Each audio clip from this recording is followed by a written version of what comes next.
Donc le Handitour, c'est un projet de sensibilisation scolaire par des personnes en situation de handicap, moteur, visuel, et depuis 2 ans ou 3 ans, handicap mental et tout autre type d'handicap, pour passer dans les écoles, à la rencontre des enfants des écoles primaires, des collèges. Voilà, c'est essentiellement ça l'objectif premier. En plus, c'est une aventure physique pour nous parce que nous ne sommes pas des sportifs de haut niveau. Nous sommes des sportifs du dimanche, je dirais. On prend nos outils de temps en temps, rien que.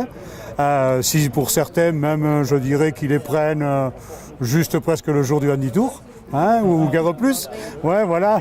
Voilà, donc, et également surtout une aventure humaine parce que ça fait 7 à 6 ans maintenant qu'on est ensemble. On a un groupe d'une vingtaine à 20 à 25 à très bien se connaître. Et donc une aventure humaine, une aventure d'entraide, de solidarité.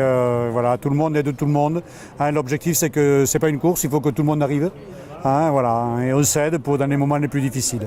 Alors, c'est organisé par 4 associations. Donc, l'Association des paralysés de France, dont le coordinateur est Franck, qui gère vraiment tout ce qui est l'aspect logistique, etc., coordination globale du Handitour.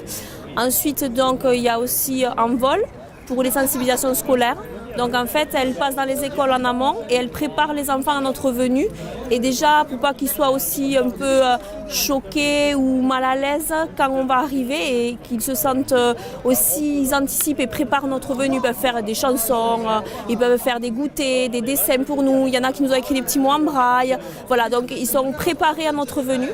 Ensuite, donc, moi je représente l'association Pourquoi pas moi, les déficients visuels de l'Ariège. Je suis malvoyante et donc je fais du tandem. Donc on pratique tous aussi sur le Handitour, voilà.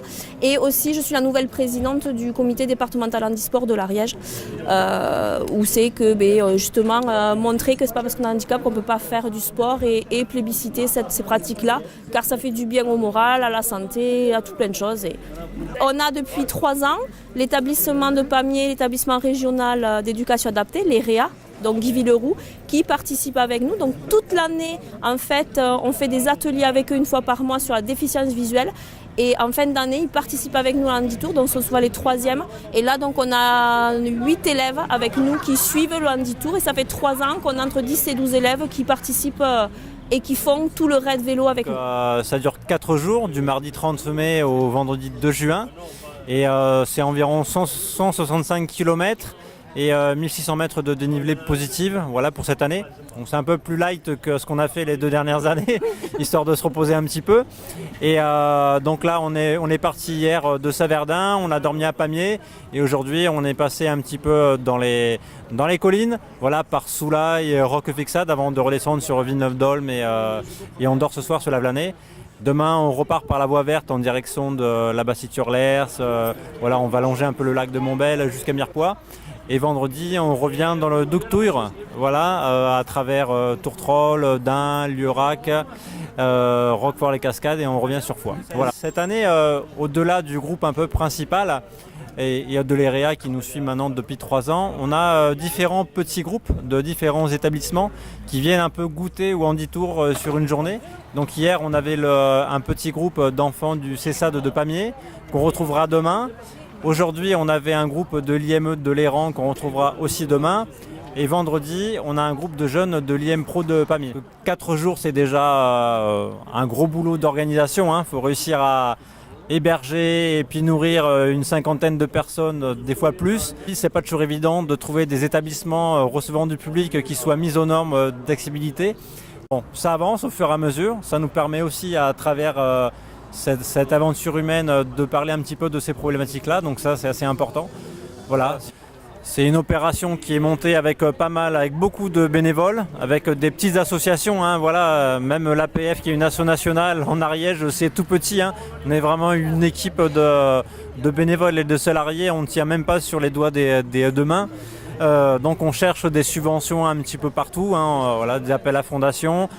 On remercie le conseil général qui nous suit depuis plusieurs années. De temps en temps, sur les appels à projets, le conseil régional aussi qui nous aide. On a pu acquérir 2 handbikes qui nous permettent d'offrir à des personnes qui n'ont pas ces équipements-là de venir tester un petit peu le handisport ou au travers de ces engins-là, comme celui-ci. Et puis après, on a des collectivités territoriales aussi qui nous soutiennent. Là, ce soir, le repas nous est offert par la communauté de communes des Pays d'Olme. La mairie de Lavelanet nous accueille dans le centre multisport. Voilà, et c'est ça un petit peu tout au long du chemin.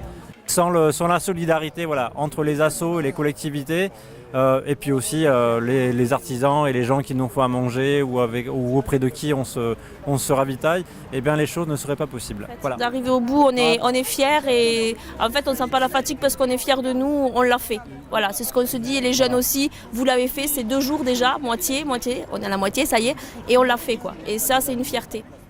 Oui, vous êtes fatigué ? Non, on est en pleine forme.